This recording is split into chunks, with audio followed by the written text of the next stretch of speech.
What's up, you guys? Today I am bringing you into my kitchen to show you how I make the best hard-boiled egg where the peel just comes right off so easily. Could be a soft-boiled egg, could be a hard-boiled egg. I'm gonna do a few different kinds so that you can see what kind of result I get and show you how to make the perfect hard-boiled egg.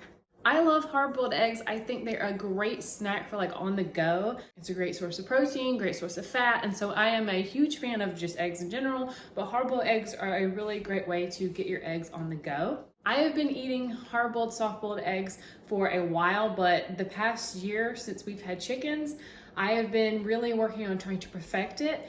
My husband has come up with this amazing deviled egg recipe. It's like got all just the right amounts of all the ingredients, plus a little bacon crumbles. Oh my gosh, so good. So we are going to make a video with that recipe for you guys so that you can fancy up your deviled egg situation.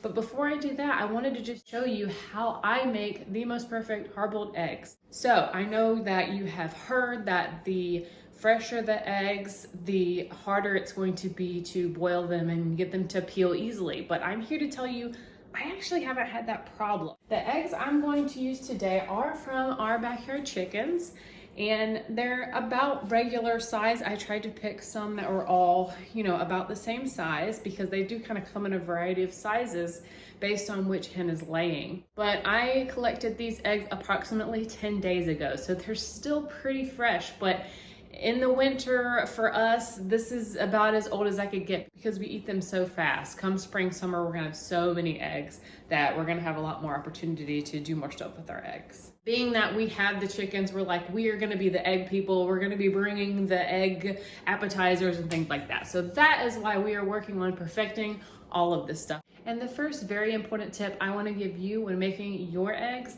is to not put the eggs in with the water as it comes to a boil. Reason being that how fast water comes to a boil in each particular pot is going to differ from pot to pot. It's not always going to be the same. And so getting the water boiling first actually gives you a more even starting point so that you're putting the eggs in and you can make adjustments more easily because you're already at that temperature, as opposed to putting them in and then maybe they're cooking for a while. If it takes a really long time for that pot to warm the water up, they could be in there a really long time, or they could be in there in less time. So you're gonna get inconsistency with your eggs. So get the water boiling first before you put the eggs in. Just make sure when you are filling up your pot, whatever you're gonna be boiling your eggs in, that you put in enough water to cover the eggs just a little bit. I know that that seems like a no-brainer, but I have totally filled up a pot with water, put it on the stove, got it boiling, put my egg in, and it didn't cover the egg. I've done that, okay? Please tell me I'm not the only one that's ever done that. So make sure that your water is gonna actually cover the eggs when you do put them in, and then get them onto the stove and let's get that water boiling. Like I said, these eggs are only about 10 days old, but I try to at least hold them aside for maybe a week or so. I have gotten in a situation where I needed deviled eggs and I needed them soon, and so I just used the eggs that were available to me, and they were fresher than this, and it still turned out fine. And with the way that I'm gonna show you today, I rarely have issues with peeling. I've heard you can add salt, I've heard you can add vinegar. I've never found it necessary to do any of those things. This has worked out perfectly fine for me.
eggs have sat in their ice bath for a few minutes. It's time for the moment of truth.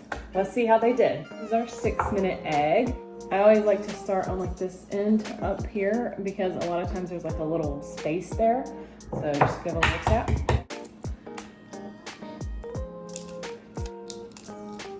There we go. There we go, soft-boiled egg. We're gonna cut into that and see what that looks like. Here is our 8-minute egg. Like nothing's getting stuck.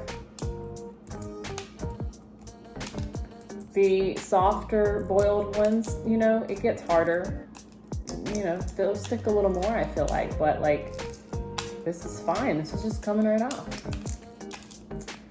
And then at the end, just comes off. We're good. 8 minutes. 9 minutes. All these eggshells go to my compost. To 14 minutes. This egg was not really covered with water, so I still didn't use enough water, and it was fine at first, but whenever the water, you know, boiled down, it just wasn't enough by the end. So hopefully this one still turns out okay. All right. Lovely. Look at that. They're beautiful. Now we're gonna cut into them and see what they look like.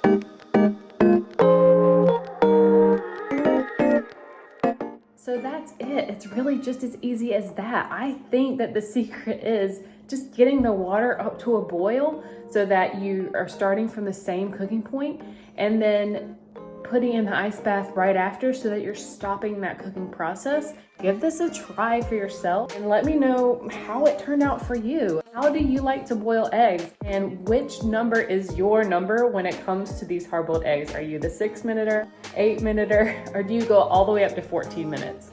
Supposedly the like 12 and 14-minute numbers are the numbers you're supposed to use for deviled eggs. So let me know what you think, and I am going to give some of these a try. You know, these 6-minute eggs actually look pretty good to me, and I think I'll go with a 7-minute as well. Just put a little salt and pepper on, and grab a fork. I don't have one, so I'm just gonna dig in. Cheers. Oh my gosh. Oh my gosh. 6-minute egg is my jam. It's just eggs. I just love eggs. Bye, you guys.